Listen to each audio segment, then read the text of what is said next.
أعوذ بالله من الشيطان الرجيم. بسم الله الرحمن الرحيم. يا أيها الرسل كلوا من الطيبات واعملوا صالحا إني بما تعملون عليم. إن هذه أمتكم أمة واحدة وأنا ربكم فاتقون إلى آخر الآية. سورۃ المومنون کی آیت نمبر 51، 52، 53 اور 54 ہے۔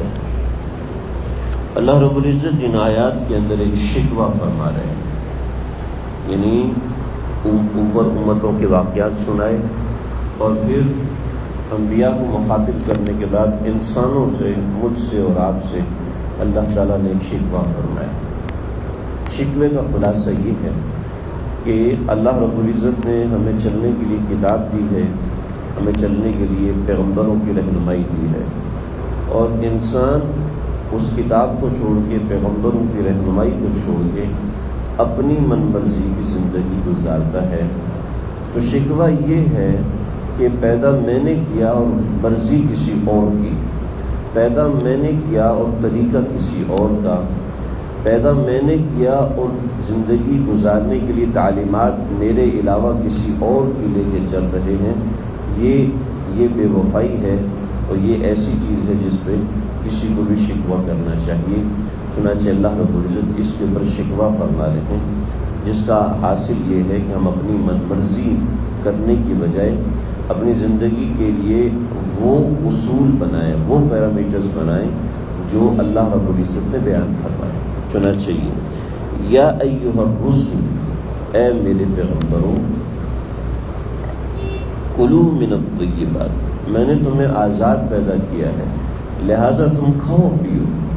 لیکن آزادی کا مطلب یہ نہیں کہ جہاں سے چاہو مرضی ہو، بلکہ من الطیبات، پاکیزہ چیزوں میں سے کھاؤ۔ چنانچہ اللہ رب العزت نے مسلمانوں کو بھی پاکیزہ چیزیں کھانے کا فرمایا، اور جب انسانوں سے مخاطب فرمایا تو یا ایھا الناس کلوا من الطیبات ما رزقناکم واشکروا لہ، اے لوگوں، تم اگر کھاؤ تو پاکیزہ چیزوں میں سے کھاؤ۔ اگرچہ تم مجھ پر ایمان نہیں رکھتے، لیکن ایمان نہ رکھنے کی بنا پر اپنی مرضی کی چیزیں مت کھاؤ، بلکہ پاکیزہ چیزوں میں سے کھایا کرو۔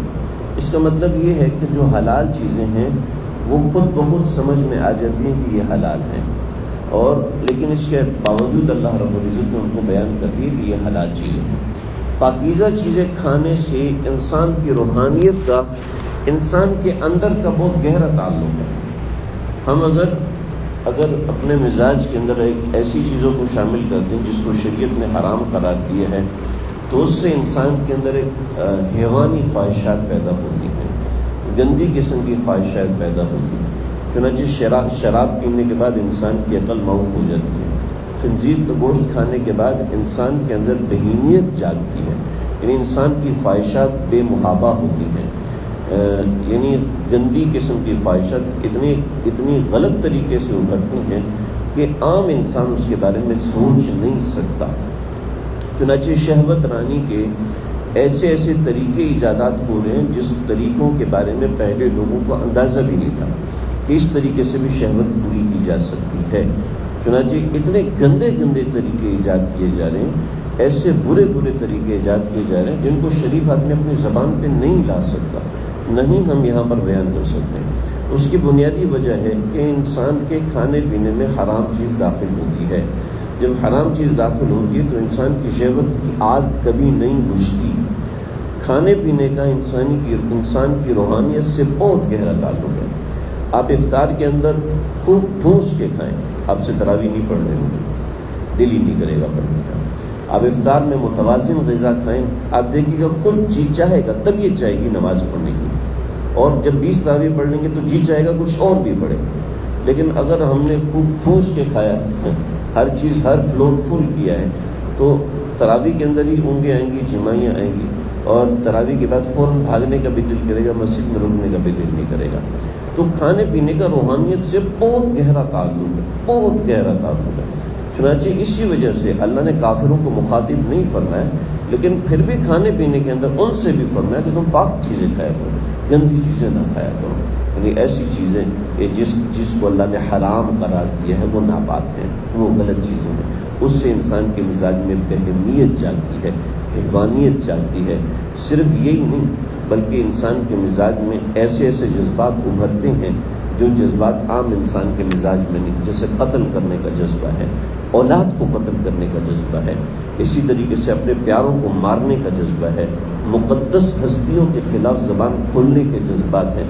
آپ کیا سمجھتے ہیں ایسے ہی پیدا ہو جاتے ہیں؟ ایسے پیدا نہیں ہوتے۔ جب گندگی انسان کے کھانے میں مزاج کا حصہ بن جاتی ہے تو اس طرح سے گستاخیاں اور اس وجہ کی چیزیں ہوتی ہیں۔ میں ایسے ہی بات نہیں کر رہا کہ میں چونکہ آیت ہے تو چلو ٹائم پاس کرنے کی بات، اس کے اوپر باقاعدہ تحقیق ہے، بڑی تفصیلی تحقیق ہے۔ یہ انسان کے کھانے پینے کا بہت گہرا تعلق ہے انسان کے دماغ سے، مینٹیلٹی سے تعلق ہے۔ جو لوگ کثرت سے یہ پیزا کھاتے ہیں، کثرت سے یہ جنک فوڈ کھاتے ہیں، ان کے مزاج الگ ہوتے ہیں، دوسرے لوگوں کے مزاج الگ ہوتے ہیں جو عام طور پہ گھر کا کھانا کھانے کے عادی ہوتے ہیں۔ چنانچہ ہمارے جو بزرگ حضرات ہیں، جب کسی شخص کے ساتھ ایسا ہوتا ہے کہ اس کی روحانیت اتنی زیادہ ہو جائے، اس کو لوگوں کے عیب نظر آنا شروع ہو، تو جو کہتے ہیں جس کو ہوٹل کی چائے پلا دو، اس کو کسی بے نمازی کے ہاتھ کا پکا ہوا کھانا کھلا دو۔ اس کے درجات مختلف ہیں۔ ایک بے نمازی کے ہاتھ کا کھانا کھائیں گے تو ایک درجہ الگ ہوتا ہے، ایک نمازی کے ہاتھ کا کھانا کھائیں گے تو ایک روحانی درجہ الگ ہوتا ہے، اور ایک وہ شخص جو ذکر اللہ میں لگا ہوا ہو اس کے ہاتھ کا کھانا کھائیں گے، اس کا معاملہ الگ ہوتا ہے۔ چنانچہ ہمارے اکابرین میں سے ایک بڑے اکابرین وہ فرماتے ہیں کہ مجھے جب تک وہ شخص جس کی زبان ذکر اللہ میں تر نہ ہو، اس کا کھانا میسر نہ ہو تو میں کھانا نہیں کھاتا، اور اگر ایسا شخص میسر نہ ہو تو میں لسی پی کے گزارا کر لیتا ہوں، لیکن میں کھانا نہیں کھاتا۔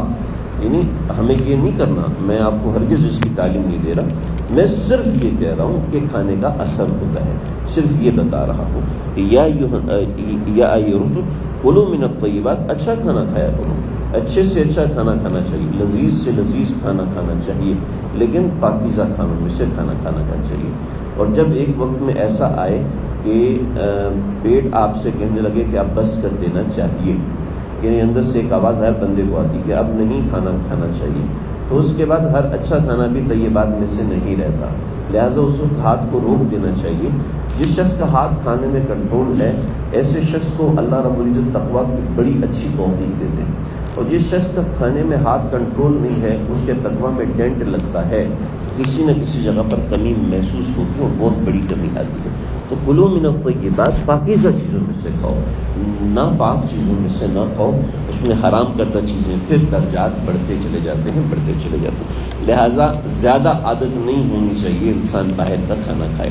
البتہ باہر کا کھانا کھانا بالکل جائز ہے، اس میں کوئی ممانعت نہیں ہے، بالکل جائز ہے، کسی بھی طریقے سے کوئی ممانعت نہیں ہے، لیکن زیادہ عادت نہیں بنانی چاہیے۔ حفظان صحت کے اصول کے بھی خلاف ہے، لیکن دینی اور روحانی تربیت کے بھی خلاف ہے۔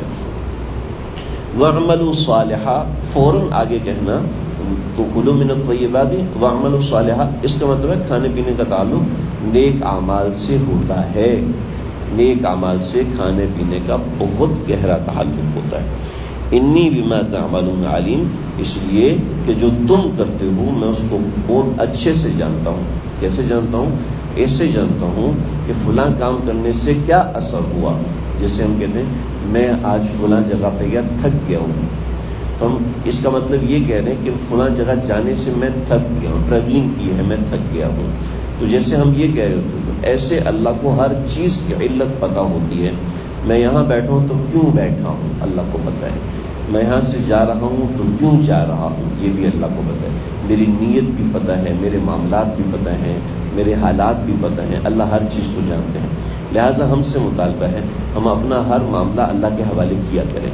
اپنا ہر معاملہ اللہ کے حوالے کیا کریں کہ اللہ جی میرے پورے دن کے معاملات آپ کے حوالے ہیں، آپ ان کو اچھے سے انجام کروا دیجئے، میرے پورے دن کے تعلقات، میرے پورے دن کی نوکری، میرے پورے دن کی عبادت، میرے پورے دن کی یہ سب چیزیں میں آپ کے حوالے کرتا ہوں، آپ اس کو اپنی منشا کے مطابق صحیح کروا دیجئے۔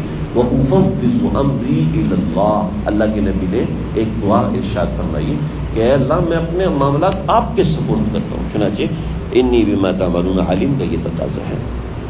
ان هذه امتکم امۃ واحدہ، آگے وہ شکوہ ہے کہ میں نے اس امت کو ایک امت بنایا تھا، وَأَنَا رَبُّكُمْ، اور یہ کہا تھا کہ میں تمہارا پروردگار ہوں، مجھ سے ڈرنا، فَتَقَطَّعُوا، لیکن میرا شکوہ یہ ہے کہ تم لوگ ایک امت سے ہٹ گئے، یعنی تم نے ایک دین کو چھوڑ دیا، فَتَقَطَّعُوا أَمْرَهُمْ بَيْنَكُمْ زُبُرًا، تم نے ہر چیز کی اپنی اپنی تختیاں بنا لی، زبر کہتے ہیں تختی کو، مطلب یہ کہ تم نے ہر چیز میں اپنا طریقہ کر لیا، ہر معاملے میں اپنے طریقے کو اختیار کرنا شروع کر دی۔ کل حزب بما لدیہم فرحون، اور تم میں سے ہر طبقہ جس چیز کی طرف چل رہا ہے اسی چیز میں خوش ہے، میں تو اپنی لائف پہ سیٹسفائیڈ ہوں، مجھے کسی سے پوچھنے کی کوئی ضرورت نہیں، مجھے کوئی ضرورت نہیں، میں دے خوش ہے۔ اس میں اللہ کا کیا حکم ہے؟ یہ صحیح نہیں ہے، اسی کا اللہ نے شکوہ کیا ہے۔